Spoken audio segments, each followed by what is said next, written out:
mojom ďalšom videoblogu. Dnes to nebude ani o varení, ani o pečení, bude to iba o kecaní.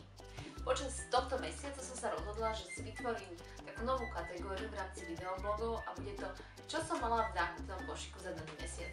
Dnes si predstavíme, čo som mala v mojom májovom nákupnom košíku. Mám ho tu. Takže na začiatok, čo mi tu najviac strašne voní, konečne sme sa dostali v jahodovej sezóne. Tieto jahody som kúpila dnes, stáli ma 2 €, je to pol kila, ale krásne voňajú a stáli za to a rozhodla som sa, že z nich spravím nepečenú smotanou tvarohovú tortu. Recept už mám hotový, už je nafotený, robila som ho 2 týždne dozadu, ešte som ho nestihla dať na blog, cez víkend to napravím a teda môj manžel si vypýtal opakovanie, takže budem ho robiť aj dnes. Takže to sú jahody. Ďalej tu mám toto sojové mlieko alebo sojový nápoj. Tento mám od Alnatury, je s príchuťou vanilky. Veľmi mi chutí. Ja som sa toho osobne bála, keď som teda videla v obchodoch, že sa začína valcovať rôzne tieto sojové, mandlové a neviem aké mlieka a nápoje s rôznymi príchuťami. Ale raz som ho teda ochutnala a musím povedať, že mi veľmi chutí. Je pravda, že Alpro mi chutí trošku viac, ale zase keď Alnatura je zase lacnejšia verzia. Myslím, že toto stálo €79 a ja z neho najčastejšie robím smoothie, takže v podstate si zoberiem jahody, banány a ako vlastne tekutú zložku smoothie dávam tento sojový vanilkový nápoj. Ono to krásne to ochutí celý ten nápoj a v podstate jahody a vanilka idú krásne dokopy a ten banán vám to pekne veľmi zahustí, takže určite chodíte do toho, určite to ochutnajte, nebudete to utovať. Pokiaľ máte radi vanilkové veci, tak vanilku tam veľmi pekne cítiť, takže určite netreba sa toho báť, ale keby ste napriek tomu mali voči tomu predsudky, tak Alpro predáva aj také malinké 250 ml a myslím, že aj Alnatura, ale tie 250 kúpite iba v Rakúsku. No, potom tu mám vanilkový extrakt. Vanilkový extrakt som mala veľmi veľký problém kúpiť a nájsť vhodný, ktorý by sa mi páčil, ktorý by mi voňal, ktorý by mi vyhovoval aj chuťovo a našla som tento Marks & Spencer. Je to, koľko to je? No, neviem.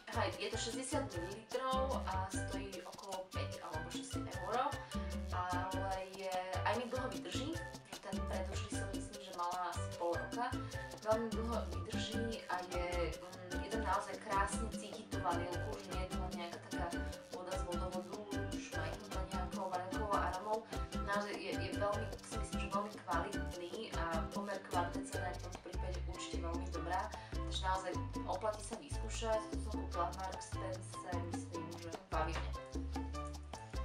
No, pokračujem Marks & Spencer a sú to tieto sušienky. Ja teda sa priznám, že už tu mám iba jednu, že sú naozaj veľmi dobré, ale všetkým si ich. Tieto som jedla plus minus 2 týždne a naozaj som si vždy dávala iba takže za odmenu, alebo keď som si chcela spraviť radosť, pretože sú drahé. Myslím, že 270 stalo toto balenie týchto 10, ale zaujala ma písacie handle. Ja mám písacie hlavne koláče, mám veľmi rada, takže som to chcela ochutnať.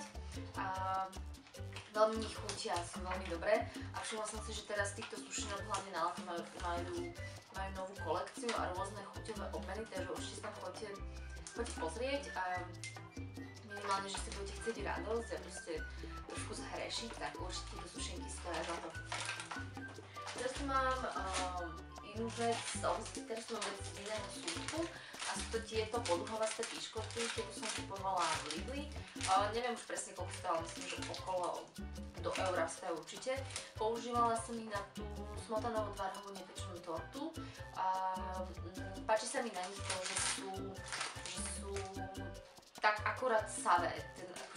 Ja viem, že to je dosť zvláštne, hľadne o piškotách, že sú savé, ale nie, ale vyhovuje mi zasušky.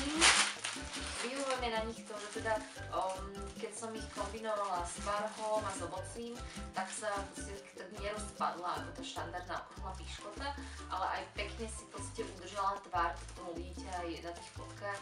Naozaj akože tieto sú super. Myslím, že takto sú balené asi 4 a na tú moju smotanovú tvarohu, čo som robila, som použila 1,5 balenia. Do týchto sa oplatí určite investovať, stojí to za to a hlavne sa mi teda páči to, že aj keď to namočíte na tiramisu super, keď to namočíte do tej kávy, tak ono sa vám to nerozpadne sa vám to. No a teda tohto fešaka ste, pokiaľ sledujete môj Facebook alebo Instagram, tak ste ho videli. Dostala som ho ešte v marci na narodeniny od sestry a je to akože moja srdcová záležitosť, len z toho dôvodu, aký som teda mala na slobodné priezvisko a teda nemôžem sa na neho vynadívať, aj keď sa teda jeho obsah, ktorý mám za chvíľku ukážem, už skoro viedla, tak som sa teda postavila na pracovný stôl a ono, keď sa na neho pozriete, tak si myslím, že vám urobí deň. Takže zvonku vyzerá takto, je to štandardná taká plechová krabička, a keď ho vnútri otvoríte, tak tu bolo plné čokoládok, srdiečko, tu boli také žabky a ešte mi tu zostanú 3 guličky. A kúpili sme ho v Pandorfovej nákupy. No nakoniec tu mám takýto sumár, v podstate tí, čo ma sledujete na Facebooku alebo na Instagrame, tak v podstate každý mesiac zdieľam fotku časopisov, ktoré mám vyčlenené na daný mesiac, čo si chcem pozrieť, čo si chcem nájsť recepty, ktoré chcem vyskúšať. Toto mám recepty za mesiac máj. Myslím si, že na tento mesiac som z nich urobila rekordne veľa receptov. Je pravda, že menej som ich už zdieľala na blogu, ale ja to všetko určite dobehnem. A teda môj najväčší favorit je Food z mája 2014, v podstate som z neho urobila najviac receptov oproti tým ostatným. Som rada, že som to v podstate začala robiť takto, lebo som celkom ako veľký fanúšik rôznych časopisov o varení, okrem týchto klasických printových si aj kupujem do tabletu, BBC Good Food a už pokúkam aj po Jamieho magazíne, lebo vidíte tam v podstate aj ten vývoj toho časopisu, hej, že keď si zoberiem, že tu mám Appetit 2008, ktorý vyzeral v podstate takto, mal tú obálku, mal ju takú kriedovanú hladku, až po Appetit 2015, kde trošku aj zúžil formát a je viac leskry, tak sa dozviem strašne veľa vecí nových a strašne veľa receptov a viem to potom kombinovať a odmiene. Vypisujem si to aj o mesiac od trebárs, keď ma niečo napadne, tak sa viem k tomu vrátiť a rýchlo si to nájsť. Takže to by bolo varenie.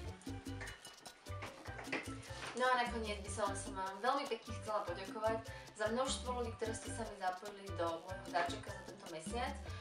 Ja som pani Márii už písala na Facebooku, sme si vymenili, respektíve ona mi poslala adresu, takže darček jej v najbližších dňoch pošlem a teda chcem vám všetkým veľmi pekne poďakovať a takisto nezúfajte, pretože v júni bude ďalšia rozdávačka, darovačka, takže máte sa zase na čo tešiť. A toto je môj najväčší obľúbenec za všetky mesiace, to je naša salónka.